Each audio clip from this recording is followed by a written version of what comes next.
नील भाऊजी, सावली प्लीज, मला कोणाशीही बोलायचं नाही आज. मला माहिती आहे तुम्हाला कोणाशी काहीच बोलायचं नाहीये ते.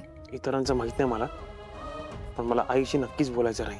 तुम्हाला जरी बोलायचं नसलं तरी त्यांना बोलायचं आहे तुमच्याशी. त्यांना काळजी वाटते तुमची. तिला जर माझी एवढीच काळजी असती ना तर ती आधीच माझ्याशी बोलली असती. हे बघा नील भाऊजी, तुम्ही सगळ्या गोष्टी मनात दाबून ठेवल्यात ना तर ह्या गोष्टीचा त्रास तुम्हालाच होणार आहे. निदान स्वतःसाठी बोला, मोकळे व्हा. बोलण्याने सगळ्या गोष्टी सुटतात. सावली काय बोलणार तिच्याशी? जो माणूस तिच्याशी बोलायला जातो तिच्या लेकी त्याच्या मतांना काही किंमतच नसते. ह्या घरात तिच्या मतांव्यतिरिक्त कोणालाही किंमत नाही असंच ती वागते. असं नाहीये नील भाऊजी. आता माझंच उदाहरण घ्या. जेव्हा मी या घरात आले तेव्हा त्या माझा किती विरोध करत होत्या, पण आत्ता त्या तसं नाही करत आहे. सावली, तिचं अजूनही तुझ्याबद्दलचं मत बदललेलं नाहीये. तिच्या सौंदर्याच्या संकल्पना आजही बदललेल्या नाही आहेत. तिने स्वीकार केलाय का तुझा? नाही ना? मान्य आहे, मला स्वीकारलं नाहीये, पण आधी जसं त्या करायच्या आत्ता तसं करत नाहीयेत ना. आणि तुम्हाला त्यांच्याशी नाही बोलायचं आहे ना, तुम्ही नका बोलू, काहीच हरकत नाही. पण त्यांचं म्हणणं काय आहे हे तरी निदान ऐकून घ्या. एकही शब्द बोलू नका, फक्त त्यांचं ऐका बस. प्लीज चला, प्लीज.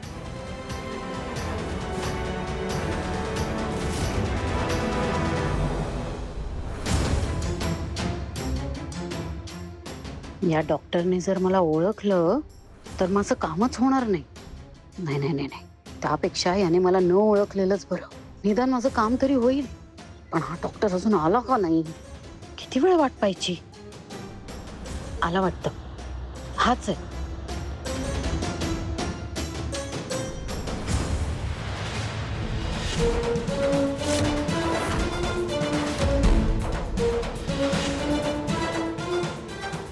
हीच ती बाई आहे.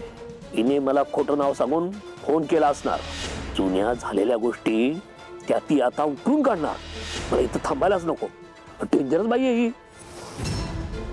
चल चल, काढ लवकर. अरे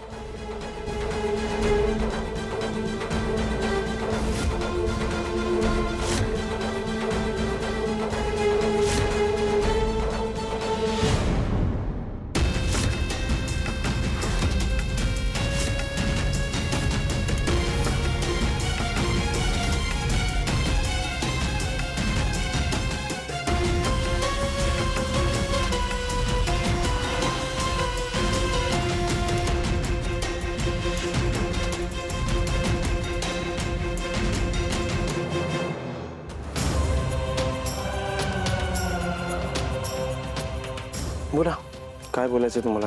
तुला काही बोलायचंय का? नाही म्हणजे असं काही आहे का जे खरं तर तुला आमच्याशी बोलायचंय पण कसं बोलू हे कळत नाहीये, असं काही आहे? त्याने काय फरक पडतो का? अरे नील, आई शांतपणे काहीतरी विचारतीये ना. बाबा, मला काय बोलायचंच नाहीये, काय सांगायचंच नाहीये.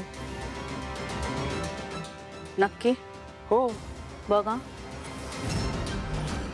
मग मला बोलायचंय, मला काही सांगायचंय, म्हणजे काहीतरी दाखवायचंय मला. ऐश्वर्याचा मेसेज आलाय. ती लिहिते, नील मला इथे लंडनमध्ये सोडून गेला. जे काही आमच्यामध्ये झालं त्या सगळ्याचा विचार करता आम्ही दोघंही आमचा संसार आता मोडतोय.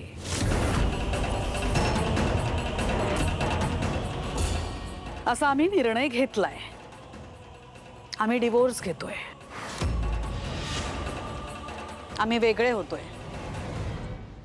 आणि हा आमचा दोघांचा निर्णय आहे असं लिहिलंय तिने.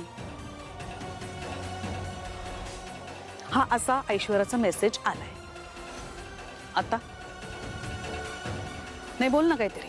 एवढा मोठा डिसिजन घेताना तुला असं वाटलं नाही आम्हाला विचारावं? नाही, विचारणं खूप दूरची गोष्ट, निदान सांगावं असं नाही वाटलं? नील, ऐश्वर्याने जे काय केलं ते चुकीचंच केलं. पण म्हणून तुम्ही असा तडकाफडकी निर्णय कसा घेतला? तुझ्याकडनं ही अपेक्षा नव्हती. नाही, मग मी काय करायला हवं होतं? सांग ना. सोहम जसं ताराकडे राहायला गेला होता तसं मी ऐश्वर्याकडे राहायला जायला हवं होतं. नील, बाबा, सोहम आणि तारा एकमेकांवर प्रेम करतात आणि त्यांनी आयुष्य एकत्र करण्याचा निर्णय घेतलाय आणि त्या निर्णयावर ते अंमल पण करतायत. ऐश्वर्याच्यात आणि माझ्यात काय होतं सांग. माझं फक्त लग्न झालं होतं म्हणून ऐश्वर्या आणि मी नवरा बायको होतो. आमच्यात कधी प्रेमाचा संबंध किंवा प्रेमाचं नातं फुललंच नाहीये. आणि जिच्यावर प्रेम केलं तिचं काय झालं आणि कोणी केलं हे सगळ्यांना माहिती आहे. नील,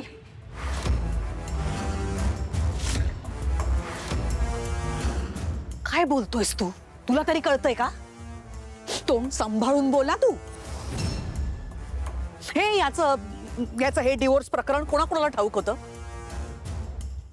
सारंग, बबलू, तू ग काय? नाही आई, आम्हाला यातलं खरंच काही माहिती नव्हतं. ठीक आहे, तर तुम्हाला हे ठाऊक होतं पण मला सांगावंसं नाही वाटलं तुम्हाला का? आई कोणीच नाहीये तुमची का? तुम्ही एवढे मोठे झालात की आईला आता काहीच सांगायचं नाही असं ठरलंय तुमचं? हा, कोण आहे मी या घरात? माझी काय किंमत आहे? काहीच नाही, शून्य. बास. अगं बास झालं.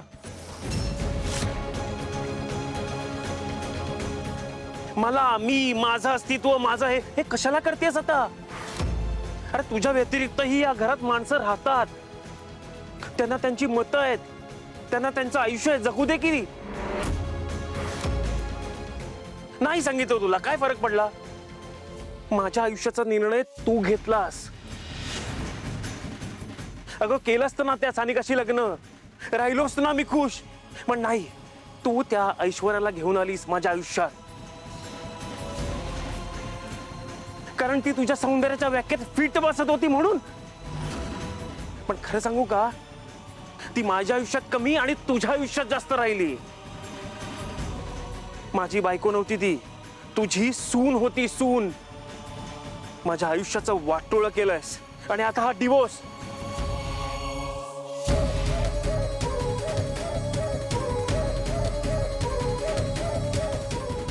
मी नव्हतं सांगितलं तुला डिवोर्स घे म्हणून. मग काय पर्याय ठेवलास माझ्या समोर?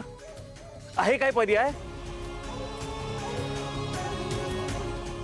ऐश्वर्या आवडली तेव्हा तू तिला माझ्या आयुष्यात घेऊन आलीस, पण तिने जे केलं हे कळल्यावर तू तिचा द्वेष करायला लागलीस. नील, तिला बाहेर काढायला सांगितलंस, एक निर्णय घेतलास आणि तू सेट झालीस. मला म्हणे की जाऊन सोडून ये. मी आलो ना सोडून, लंडनला लांब. आता अजून काय करू आई? नील, हे बघ, हायपर नको. आपण बोलूयात पण शांतपणे बोलूयात. अरे मी बोलायला आलोच नव्हतो ना यार. मला नाही बोलायचं या विषयावर.